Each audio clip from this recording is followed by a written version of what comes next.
రాష్ట్ర ప్రజలను కూటమి ప్రభుత్వం నమ్మించి మోసం చేసిందన్నారు ఆత్మకూరు మాజీ ఎమ్మెల్యే మేకపాటి విక్రమరెడ్డి. 6 నెలల్లోనే 15,000 కోట్లకు పైగా భారం వేస్తే 5 ఏళ్లలో 1,00,000 కోట్లు బాదడం ఖాయమన్నారు. ప్రభుత్వ తీరుకు నిరసనగా ఆత్మకూరులో భారీ ర్యాలీ నిర్వహించిన వైఎస్ఆర్సీపీ నాయకులు, కార్యకర్తలు విద్యుత్ భవన్ కు తరలి వెళ్లారు. అక్కడ లోనికి రానియకుండా విద్యుత్ అధికారులు ఓవర్ యాక్షన్ చేశారు. వైఎస్ఆర్సీపీ శ్రేణుల ఆగ్రహంతో దిగి వచ్చారు అధికారులు.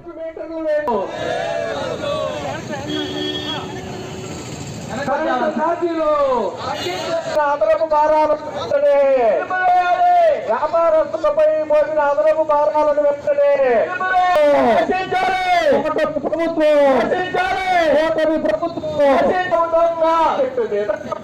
చంద్రబాబు వ్యాపారస్తులపై కరెంటు ఛార్జీలు. ఎలక్షన్ టైంలో మాత్రం టీడీపీ నాయకులు కానీ కూటమి నాయకులు కానీ ప్రజలందరికీ హామీ ఇచ్చారు, కరెంటు ఛార్జీలు పెంచము అని, వీలైతే తగ్గిస్తాము అన్నారు. అట్లాంటిది మొదటి సంవత్సరంలోనే దాదాపు 6 నెలలు కూడా కాలేదు 15,000 కోట్లు భారం వేశారు. ఈ విధంగా నడిస్తే 5 సంవత్సరాల్లో దాదాపు 1,00,000 కోట్లు భారం వేయబోతున్నారు.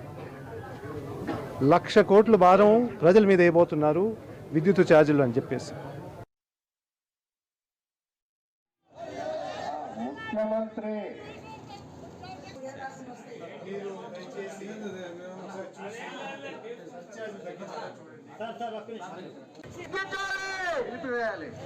చంద్రబాబు ఎన్నికల్లో పెంచిన కరెంటు ఛార్జీలను వెంటనే గృహ వినియోగదారులపై మోపిన 15,000 కోట్లను